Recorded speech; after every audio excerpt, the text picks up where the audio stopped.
Morning, YouTube. Well, afternoon. It's July 15th, tax day. If you haven't paid your taxes, you're going to prison.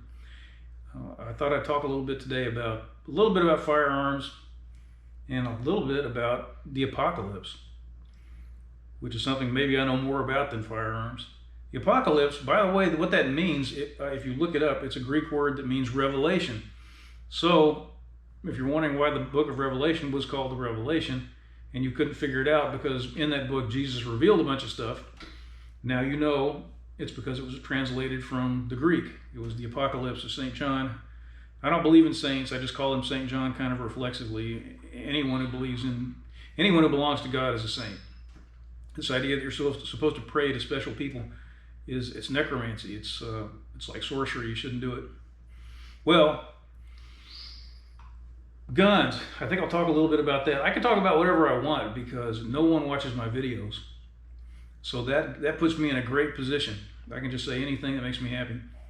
I don't have to worry about a sponsor. I don't have to worry about viewers getting mad at me because there are none. First of all, behind me, picked up yet another firearm. I guess it sounds weird to people who don't understand Christians, who don't understand conservative Christians, a guy who's talking about God all the time and buying guns, but it's going to be tough to explain it to you if you're like a big city Catholic or atheist or something, and you say, well, Jesus was so nonviolent and kind and all that. Why would anybody have a gun if he believes what Jesus taught? Well, you got to understand that Christianity, first of all, it's not a bunch of rules. It's not like there's a bunch of rules and you obey the rules as well as you can and then you get a score, and if you win, you go to heaven. You're supposed to have the Holy Spirit inside you and listen to the Holy Spirit and do what he tells you to do. And he seems to be telling a lot of people to buy firearms. And as I said before, I don't think that means that he's planning for us to, shoot the FBI and kill protesters when they finally start coming to our homes, which they've actually apparently started to do. I don't think it's for that purpose at all. I sort of suspect that God wants us, when the end finally comes, he kind of wants us to put the guns down and say, we don't have to yield. We're in a position of power, but we can. But we choose to, because it's what God tells us to do. Because that's what Jesus did when they came to get him. I'm sure I mentioned this in another video. He wasn't taken. Everybody says Jesus was captured. He wasn't captured. He turned himself in, and when they approached him to take him, he exerted some kind of supernatural power, and they fell. If you read the Bible, you'll see the Jews from the temple. I'm not picking on Jews, please, but they were Jewish. When they approached him, they fell. They fell on the ground, and so they knew that he was God, or at least they knew that he had great supernatural power. I'll put it that way, because the official rabbinical position on Jesus is that he was a magician who did miracles that he wasn't supposed to do, and that he was in rebellion against God. Anyway, they knew that he had supernatural power. By the way, I don't know if the rabbinical positions they have now are actually that closely related to the ones they used to have. They claim that they are. I don't think that's true. I think they've made a lot of stuff up over the centuries. I mean, Maimonides and a lot of these other people that are considered authorities now lived a long time after Jesus. So he showed them that he was God, and he told the disciples to take swords. He had there were two swords with him, and he specifically told them they had to bring them. And they showed him that they had two swords, and he said, that's enough. So why did he say that's enough? Why didn't everybody have a sword? Maybe he just wanted enough swords to show that he could resist this little group of people that were trying to capture him. I'm not sure. Anyway, he surrendered from a position of strength. If you surrender from a position of weakness, nobody's impressed. If you let somebody take your lunch money because you're 3 feet tall and you weigh 60 pounds, nobody says, wow, that was mature. But if you're a UFC champion and you let somebody have your lunch money, well, that's another thing. People know you did it from a different mindset. Anyway, I really enjoy firearms, and I took this long-range shooting course, and I took every wrong thing that you could possibly take. Took the wrong rifle. I took an AR-10, which you're not supposed to use. I mean, you can, but it's not an intelligent thing to do because they're not that accurate. and it's just not suited for the purpose. I took a deer scope. I guess it's a deer scope, or maybe it's a prairie dog scope. I can't really figure out what it's for. It's a Leupold VX3. I took a rolling toolbox, which I thought was brilliant because it works so well for the gun range. And then I found out we had to go up and down stairs. So I did a lot of crazy things. And while I was there, I kept picking their brains, the guys that taught this course, because I thought they were really good. And they said, one of them said, if you want to get into this game and do it well, without breaking the bank, get yourself a Ruger precision rifle. And that's what it's called. Ruger precision rifle is the name of it. It's not just a description. I don't know how they're going to trademark that, because I don't know if they've trademarked it successfully, because it's very tough to get a trademark that is purely descriptive. Like you can't trademark car wash, because there's a million car washes. It just describes what the business is. But if you call it something weird, that doesn't seem to have anything to do with a car wash, then you can trademark that pretty easily. I guess that's why Amazon, can get a trademark for selling books, for example. But it would be tough for them to get a trademark as online book emporium. They couldn't have done that. Boy, am I going off on a tangent. So I got a Ruger precision rifle, and these things are like $1,200 before tax. And it's a 6.5 Creedmoor. That's the caliber. It turns out, it really looks like, I hate to say this because people will get mad, but nobody watches my videos, so that's all right. It looks like the 308, which is what I took, not knowing any better. It looks like that's really kind of obsolete. It's really not a cartridge that has any reason to exist anymore.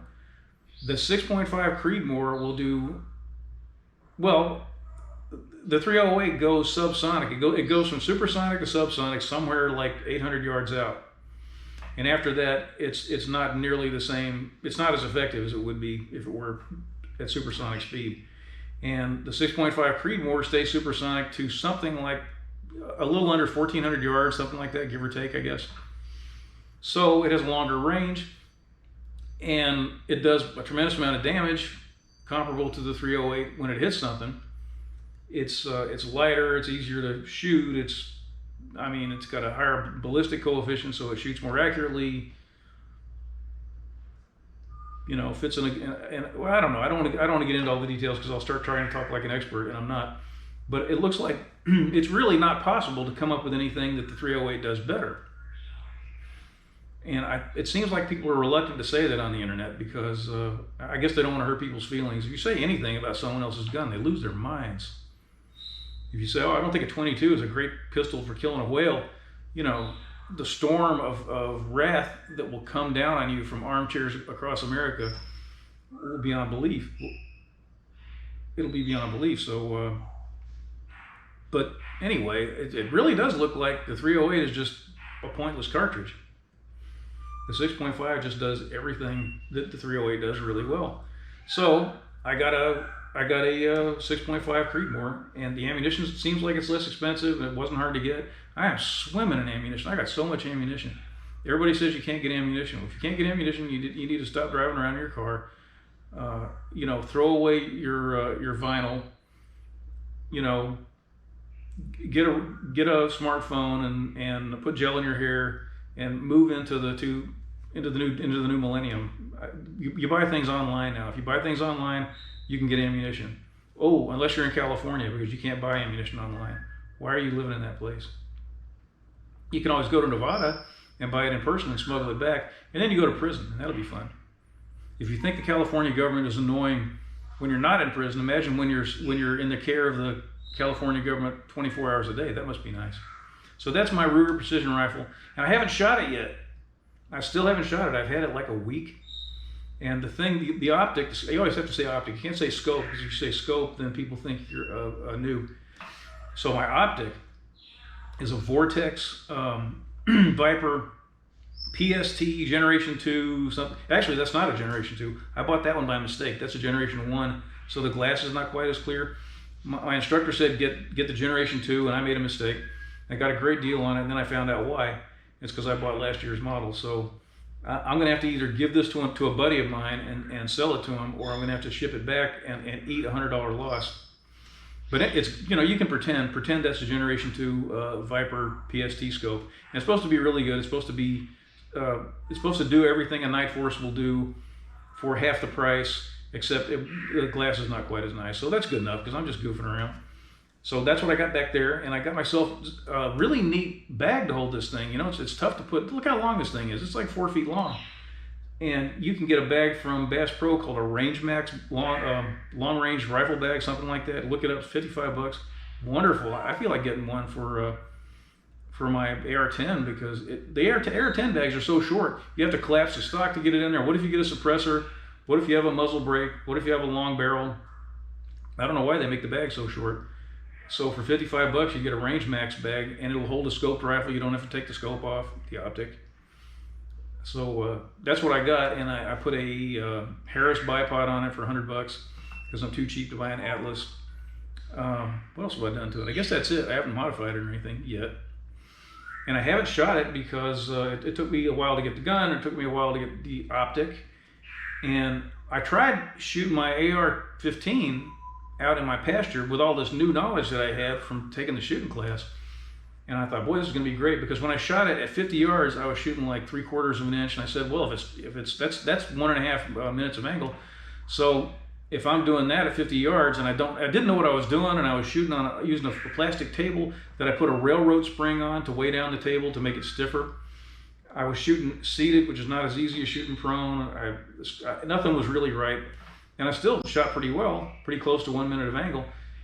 And that was when I say 1 minute of angle, I don't mean, some people will shoot 3 rounds and they'll go into almost the same hole and they'll say, wow, this is a 1 minute of angle gun, and the rest of their shots will be all over the paper. That's not, in my opinion, that's not minute of angle shooting. What does that mean? It just means you got lucky. So when I did this with the AR-15, I shot 8 rounds into one hole and 12 into another, and one was the smallest hole. I'm not going to lie, it wasn't the biggest hole. The smallest one was about 1.5 minutes of angle, maybe a little less. So I thought, well, I should be able to shoot a minute of angle with if I'm shooting prone, using better technique, better optic. I got rid of my Vortex Diamondback, which is very nice, but just has no relationship to what I know now about using the turrets and using the mil-dot scope and all that, using the Kestrel. There's just no way to reconcile that with a Vortex Diamondback that just has basically, I think it has a duplex reticle. Maybe it has a couple of dots on it, to make you feel like you've got some hope of accounting for distance. I don't know. But it was just not the right scope at all. So I got out, I laid down there in the dirt on top of the tarp to cover first of it, I got the tarp on top of the cow manure, and then I got my shooting mat on top of the tarp. And I'm lying down, I'm shooting, and I shot like, I think 2.5. At 100 yards, it was like 2.5 MOA. And I thought, well, this is not good. I ought to be shooting better, not worse. So I decided the answer was to get myself, first of all, ask around and find out what was going on. And second, I thought I should get myself a shooting platform, because rolling around the dirt is not that easy. It's not. First of all, there's no shade. I mean, I put my shooting mat and all this stuff down in a shady area, but of course, as soon as you lie down, the sun moves, and then you're blistering, frying in the sun.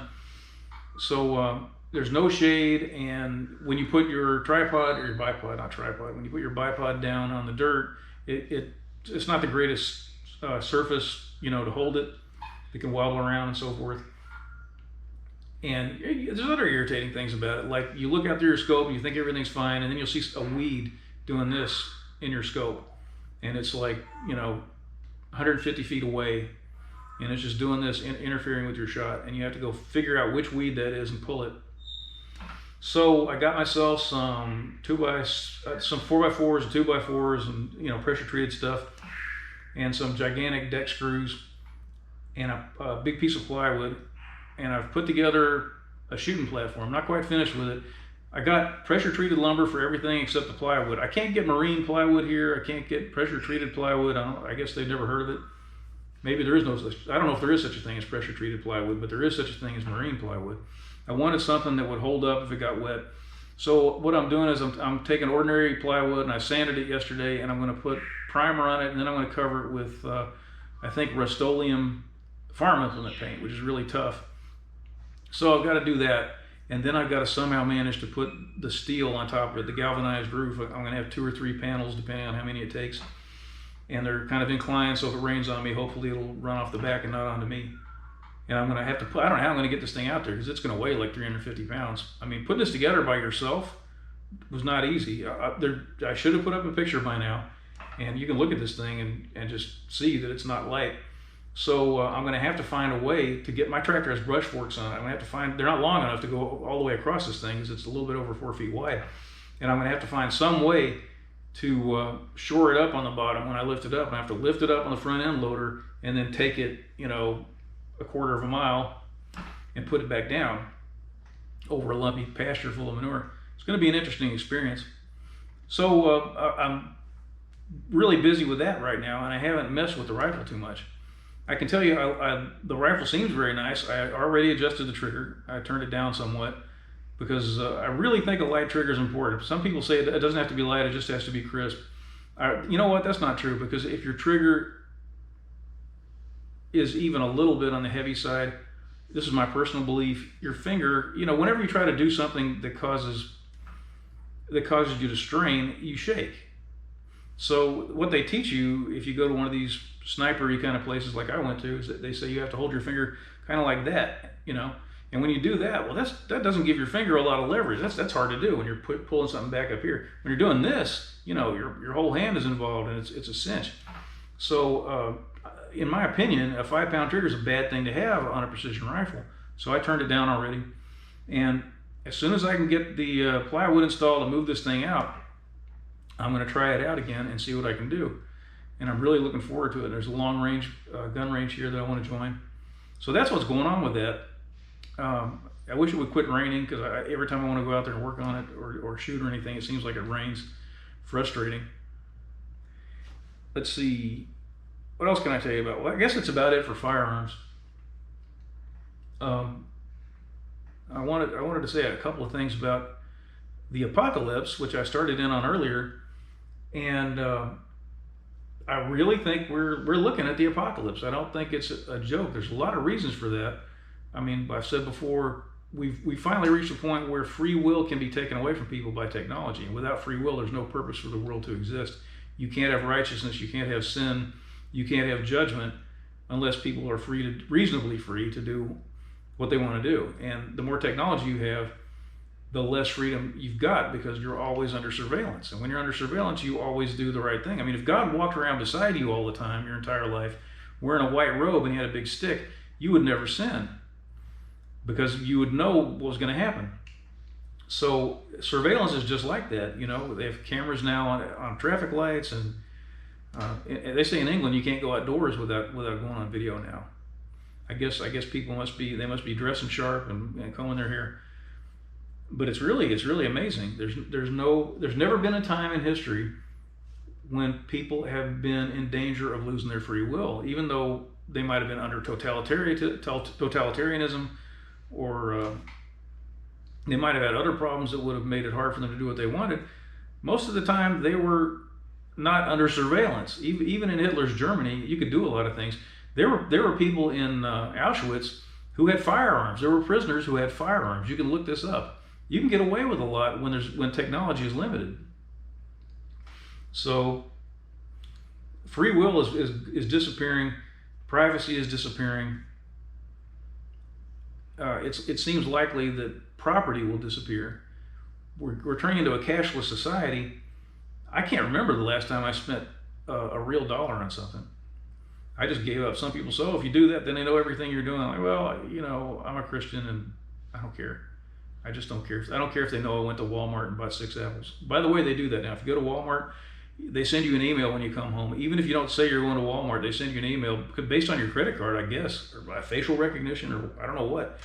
But I got an email the other day and it says, thanks for coming to Walmart. Now we show you what all the stuff you bought. And it showed me, here's the apples you bought, and here's the, you know, drain cleaner, whatever it is. There's this big list of things. Man, don't commit a crime with anything you bought from Walmart. Don't even think about it. fascinating time we live in. You know, without privacy, there's no free will, and without property, there's no free will. When you control a man's wealth, when you control what he has, you control the man. That's something. That's one reason that leftism is really big with Satan, because Satan wants to control people through external means. He doesn't have the Holy Spirit. He doesn't have he doesn't have the power that God has, and he can't be omnipresent. So he has to rely a lot on earthly means. And under leftism, you control what people have. And when you control what people have, then you take away their liberty and they have to do what you want. Very few people understand that. I'm the only person I've ever heard say that if you control a man's property, you control the man. I've never heard anyone else said that. No one taught me that. And for some reason, no one seems to understand that. And that's very weird to me. So, the Earth's population is getting really huge. And I said this the other day, and somebody said, well, you could put everybody in Texas. You know, you put everyone in the world, you could put them in Texas very easily. And sure you could. And they would live in utter squalor and filth. You have to have a certain amount of room around you. You have to have a place to grow crops. You have to have a place for the landfill. You have to have crops to eat. You have to have fish in the oceans. You can't just cram people in on top of each other and expect everything to be all right. It doesn't work that way. Human beings are not chickens. You know, you can't just put them in a plant in a cage and expect everything to work out fine. So we're up to about 8 billion. 7.7 is what I read, and we show no signs of slowing down, and that can't go on forever. And there's all these signs, you know, the falling away and so forth. The filthiness of our society is amazing. I guess for maybe something like 10, 12 years now, they've been putting profanity on billboards. I mean, filthy things you used to say in locker rooms, they're now on billboards. You hear them on the radio, on public stations. You see it on TV all the time. Human beings are disgusting. I mean, our celebrities and our role models are the lowest dirtbags. I shouldn't say dirtbags. That's somewhat self-righteous, but they're people you wouldn't have wanted in your house in 1960. You would have been afraid they'd steal something. You know, it's people who've gotten rich and become powerful without any kind of internal improvement. You don't want power and wealth if you don't have any kind of character. It'll destroy you, and you'll use it to hurt other people. I think about rappers and celebrities and professional athletes and people that have so much power now, people that are just filthy and gross. Horrible influences on all of us. I mean, you know, R. Kelly. I mean, I always talk about the Kardashians. This is somebody I wouldn't want in my house. I wouldn't want Kim Kardashian in my house. I wouldn't, if I had kids, I wouldn't want them to know she existed because she's so poisonous. There's only so much worse things can get. So for this reason, and also because of the violence and the shortages and the sudden problem with coronavirus, and because I feel like God has revealed it to me, that's the most important reason. I feel like we really are sliding into the apocalypse. There's a thing called, there's a school of thought called dispensationalism, and the idea is that God breaks everything into periods, and in every period a different thing happens. And there's also a phrase in the Bible, it's either James or Peter. I always confuse James and Peter. One of them said 1,000 years is like a day to God. And a lot of people take that very literally, and they think that God has broken things up into millennia, and each millennium is like a day. So it would logically follow that there might be 7 millennia on Earth before everything wraps up. And according to the Jewish calendar, we're sliding into number 7 now. We're moving into it. God told me a long time ago, several years back, he told me the age of the church was ending. It was because churches are so corrupt and filthy. And when Satan goes after somebody in a church, he doesn't have to go after every individual person in the church. He doesn't have the resources. All he has to do is to find someone like Joel Osteen or T.D. Jakes or Paula White or Kenneth Copeland or the Pope. And if he can corrupt that person, then he corrupts everybody who listens to him.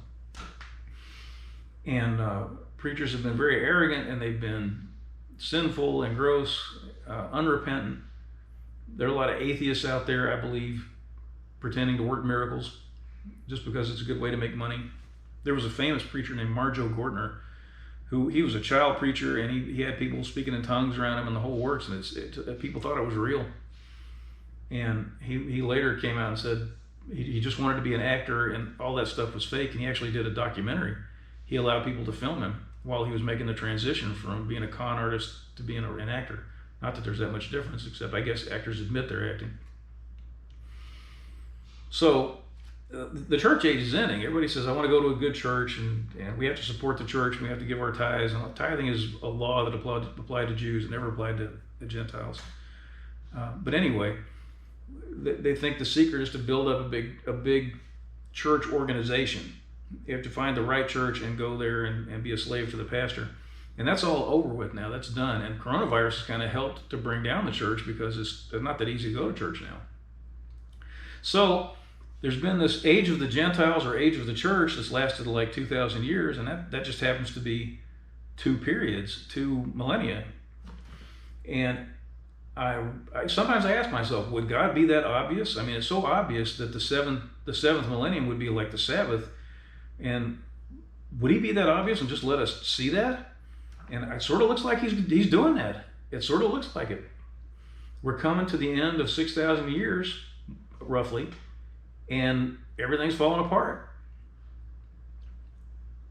So God showed me that the church age was ending now, and recently I started getting the very, very strong impression when I prayed, and I asked God about this over and over, and it's always consistent.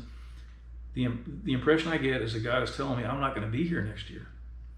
I am not going to be on planet Earth. Now that is sobering.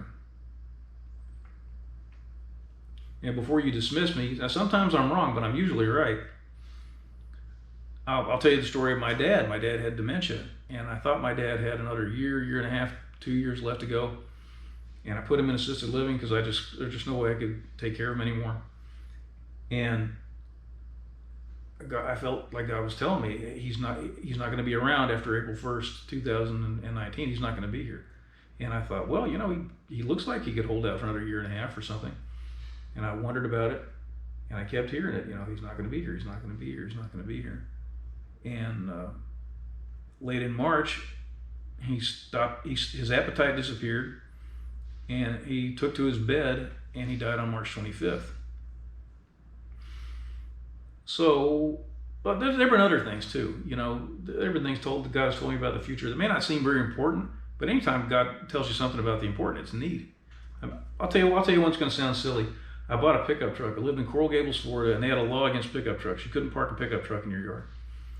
So some young guy who is the brother of a lawyer who beat me and my dad in a case once, he bought a pickup truck. He was a student at the University of Miami. I think he was going to law school. I'm not sure. Well, he got in trouble with Coral Gables over his pickup truck, so he sued the city, and they went all the way to the Florida Supreme Court, and I believe finally at the Supreme Court level he lost. Up until then he kept winning and winning and winning. Well, by that time, a whole lot of people had pickup trucks because during the interim, it was legal to have a pickup truck. And as soon as I saw that it was legal to get a pickup truck, I jumped on it. And I got this gigantic Dodge 2500 5.9 Cummins with an 8-foot bed. So Coral Gables used to send me letters every so often, and they'd say, on a certain day, you're gonna have to get rid of that pickup. And they'd say, on August 5th, that pickup has to go. Well, we changed our mind. On October the 9th, that pickup has to go. And I kept asking God, what am I gonna do? I have to get rid of my truck? And I kept hearing him say, no, you're not gonna have to get rid of your truck. You can keep the truck. And one day they sent me a letter and it says, if you already have a truck, you can keep it. So I know that sounds silly to talk about a pickup truck and the apocalypse, which is a bigger event, but it really did happen. And I think about that now because I've had this feeling that I don't have to take care of my responsibilities. Like today is tax day, and I'm not gonna lie, I did take advantage of the extra time. I mean, I hate dealing with, I don't care how much money they take. I couldn't care less. I just hate dealing with it. I just don't enjoy that. And I should be grateful for it because a lot of people don't have taxes to pay. They have to take money from the government because they don't do well. But that's how I feel. Well, I've just had this feeling like it doesn't matter. It doesn't matter if you pay your taxes. It doesn't matter if you take care of your business affairs, because you're not going to be here.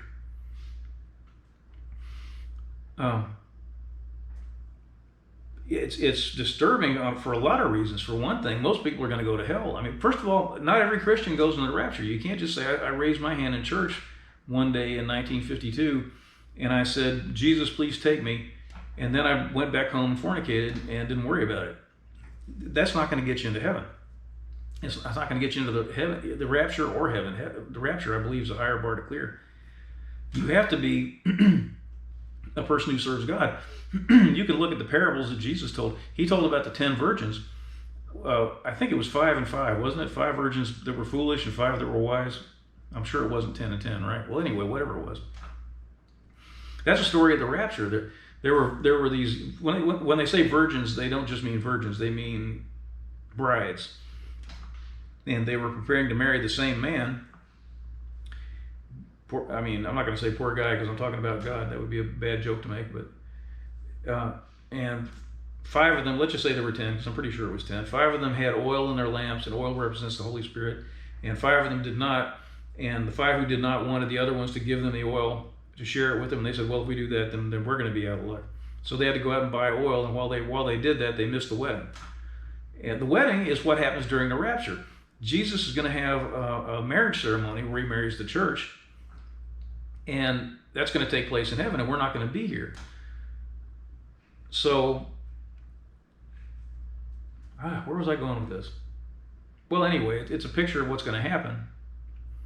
I know why. Because it shows a lot of people aren't going to make it. A lot of people who think they're going to make it aren't going to make it. When he talks about people who used to have the virgins who didn't have oil, they used to have oil, and it ran out and they didn't bother to do anything about it. Well, that's not Muslims. That's not atheists. Those are Christians. Those are Christians who aren't going to make it in the rapture. And you can see in Matthew 24, I think it's 24. I tend to get the numbers 24 and 27 confused because they're both factors of 3, multiples of 3 that are in the 20s. But anyway, he talked about people coming up to him saying, we did this for you, God. We did this in your name and that in your name. And he'll say, I didn't know you. Because you're supposed to know God personally. You're not supposed to just memorize a bunch of rules and go to Mass every day and pray to the saints. It's not like that. So this idea that the rapture could be coming this soon is really disturbing because most people aren't going to go. Most people go to hell, and it looks like most Christians are not going to be in the rapture. And if you're not in the rapture, if you read the Bible and find out what it says, you can still be saved, but it's going to be, first of all, you're going to live in the most miserable period that's ever existed in human existence. And on top of that, the persecution, if you think persecution is bad now because you might have to bake a cake for a couple of men, in the tribulation period, which follows the rapture, it's much, much, much worse. And people will threaten you with death, and you won't be able to buy or sell, and it'll just be a bad time. It'll be like being a Jew in Nazi Germany, except probably worse. So you don't want to be here. I guess that's the point I'm trying to make. You don't want to be here. You don't want to experience the bad things that happen in the tribulation, the extraordinary destruction. What is it like? Is it a fourth of the men on earth die? I don't remember. A third of all the creatures in the ocean die. It's a horrible time to be alive, and all these demons are going to be loose on the earth. Like we don't have enough of them now. They're going to be everywhere, just doing whatever they want. Right now, the prayers of the righteous restrain God. The things that happen in the tribulation, it may be demons that are accomplishing a lot of this and bad people that are running around doing bad things. But it's happening because God has not given... It happens because God lets it happen. Right now, he's preventing these things from happening, even though we richly deserve it. He's holding it back because there's a remnant down here. There are Christians who are praying, and he is restraining his wrath for their sake. And you can see God always works in patterns. He does things the same way over and over again, the same basic way. And you can see pictures of this in the story of Sodom. God told Abraham that there were, I think it was 10 righteous people, righteous men. It's funny that the Old Testament distinguishes sometimes between men and between women and people, which I think is funny. Like it says, when Lot was recovered from captivity, God brought back, so many people and women, but I hope that's not intended to needle anybody. But God said he would restrain himself for 10 righteous people, and they weren't there, and that's when everything came down. So God is restraining himself right now. I mean, he's been showing restraint ever since the world was created. And once there's no one down here to pray, and once there's nobody down here that he's close to, he has no reason to hold these things back anymore. Eventually, things have to be resolved. He can't just let the earth go on forever with people doing whatever they want. He's not here just to sponsor a giant San Francisco / Somalia for the next 10,000 years. Eventually, he has to rein things in. So it's very bad. It's very bad for people who don't know God, who aren't ready. You really need to get in touch with him. You really need to be baptized with the Spirit of holiness. You need to repent. You need to get rid of your secular entertainment. You got to get rid of your secular music and your secular movies and your Disney stuff, which is Disney's awful. You need to get rid of your occult stuff, your astrology, your yoga. You need to clean up your life and get to know God personally and get into his presence and ask him to sanctify you and help you, because you don't want to be here when all these things go bad. I wonder about things like, should I write a will?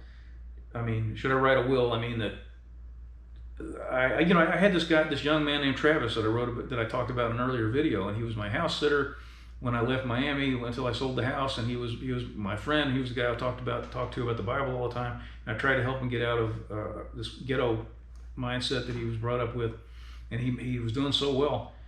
And I thought, well, maybe I'll just leave everything to him, because most of it anyway, because I have a sister who would lose, in my opinion, would lose it all in about a year, and he would do something useful with it. But after the rapture, who's going to be here that I'm close to? Do I really care which unsaved, ungodly person gets my stuff? If I give it to them, will it help them, or will they just lose it? So I don't know. Maybe I should just write a will and leave it all to my sister. Anyway,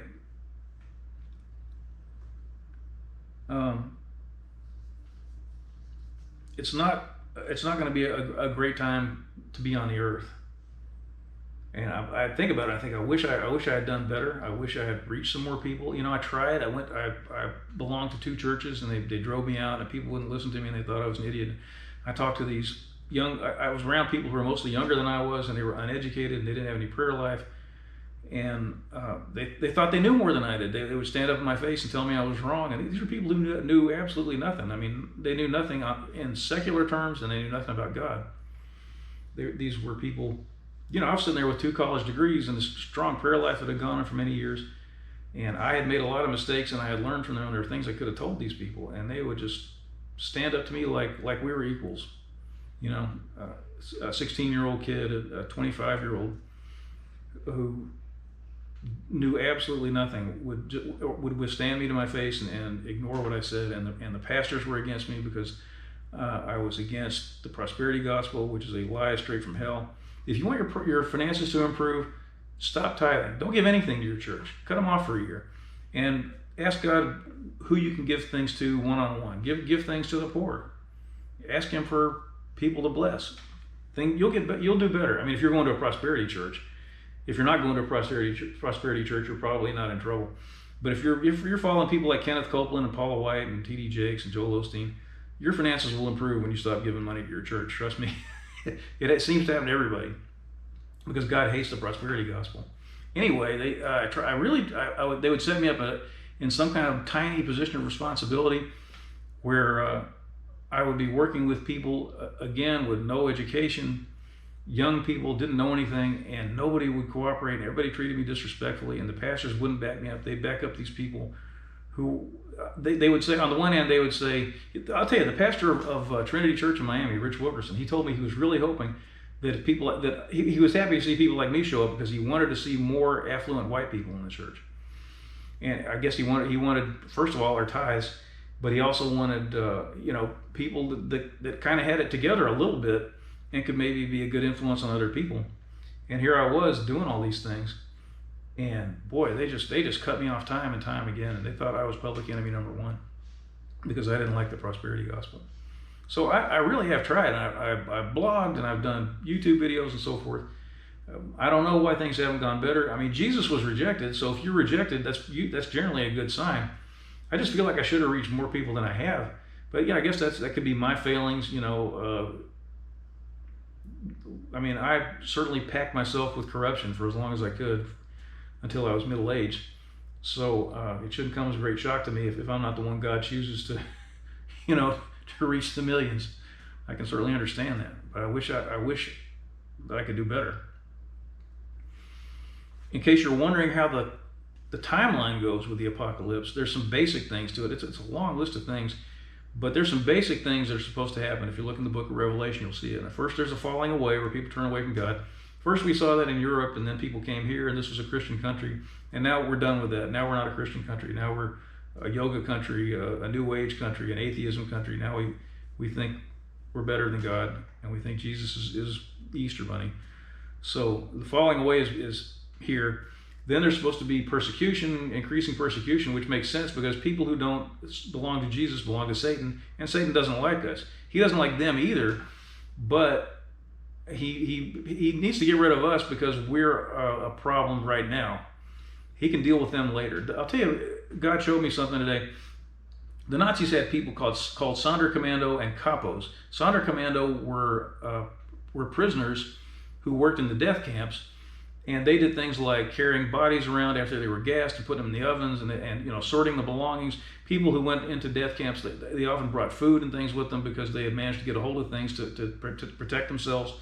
And these things were taken away from them, and they were stored in the camps. And the Sonderkommando, they had nice beds, and they had a special place to sleep, and they could eat the food that the prisoners brought in and so forth. But the Nazis still hated them, and they intended to kill them too. And the Capos were like the Jewish police. They were people, you'll see them in Schindler's List. They went around herding the other Jews and telling them what to do for the Nazis. But the Nazis didn't like them, and they intended to exterminate them along with the other Jews. So first they had to get rid of the main body of the Jews. And that's kind of what it's like now, Satan doesn't like people that are against him. He hates them very deeply and passionately, and he can't wait to destroy them. But his main job is to get rid of Christians and Jews. That has to come first.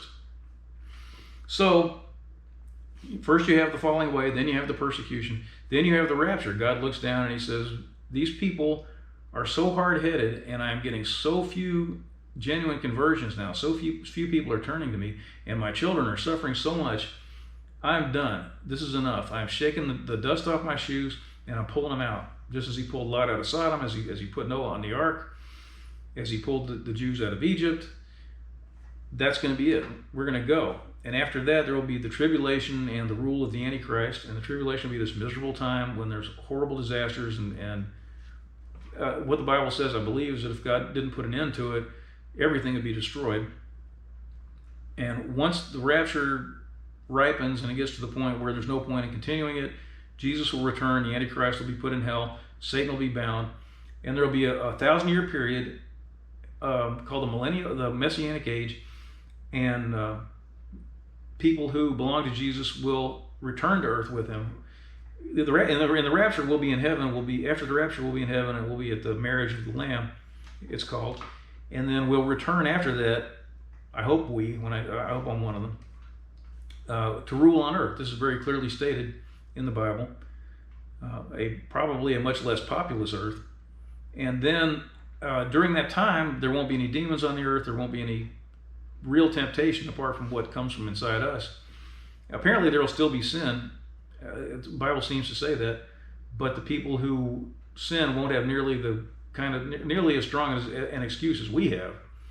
So there'll be 1,000 easy years. Jesus will be here ruling in person, and then at the end, Satan will be released, because the people who've been on the earth during the 1,000-year reign, they won't know what temptation is. And it's just the way life works. God expects everybody to endure temptation. Everybody has to be tried. Jesus himself, it says he was tempted in all points, just like us. So people will be tempted, and presumably a bunch of them will fall. And then there will be a battle between Satan and God. Obviously, Satan will lose. And after that, there's the end of the world, and I believe the world is restored and created again or something. That part I'm not too clear about. We're supposed to live in a place called the New Jerusalem. So that's the timeline. Falling away, persecution, rapture, tribulation and Antichrist, Jesus returns in person, not just in the air, millennium, Satan loosed, end of world. So that's what we have to look forward to. And all this takes place in 7 years.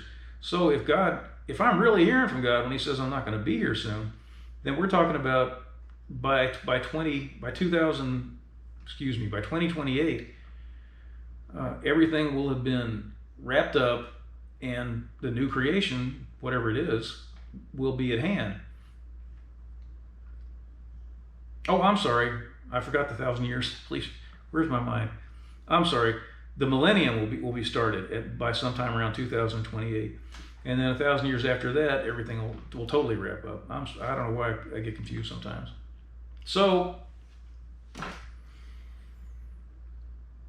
I ask people that I know, and I say, please pray for God that I won't be deceived, that I won't run around doing what countless other people have done throughout history, saying the sky is falling, the end is near, when there were actually 1,000 years to come. I mean, I'm going to feel stupid if I'm sitting here in July of 2021 saying I was wrong about everything, and boy, I really hate living under President Kamala Harris or President Elizabeth Warren. I really don't like being persecuted and in prison. It's amazing that I was able to make this video on a stolen smartphone. I hope that doesn't happen.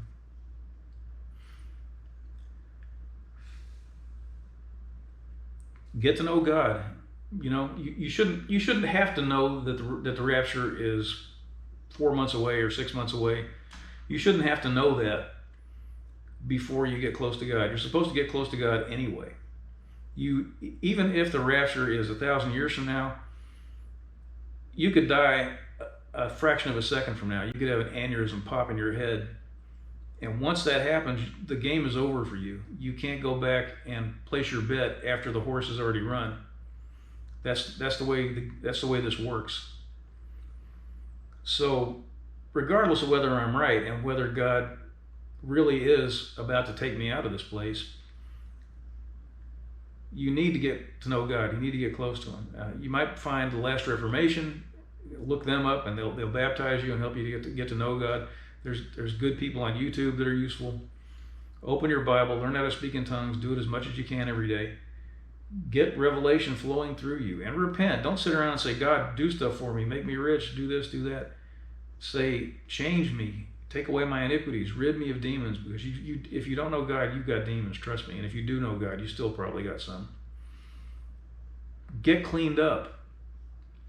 Be ready. You've got to be watchful. Even if the rapture is a long way off, you don't know if you're going to make it to dinner.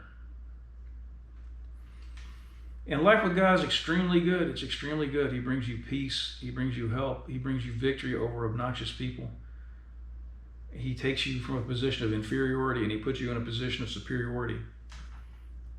Maybe not the way you picture it, but he does. You get all kinds of healings. You can live in good health. You get to know a lot of people that you're going to know forever, as contrasted with your beer buddies and your dope buddies that you're never going to see again. Even if you go to hell, you're never going to see. Even if you go to hell and they go to hell, you're going to be alone. You're never going to see them again. Instead, you can have profitable relationships with people that you'll be with, swimming in a sea of love for eternity. You can have that. It's the right thing to do. It's the smart thing to do. I don't know how long I've talked, a very long time, I guess. I hope this stuff is helpful to you. I wish I could say something that would convince you, and of course, after I turn off the camera, I'll pray for you, and I hope you do. Well, I'll put it this way: I hope someday we encounter each other, maybe at the marriage of the Lamb, and you shake my hand and say, thanks for saying that. You accomplished something. So that's what I have to say to you, my future brothers and future sisters. I hope you do well.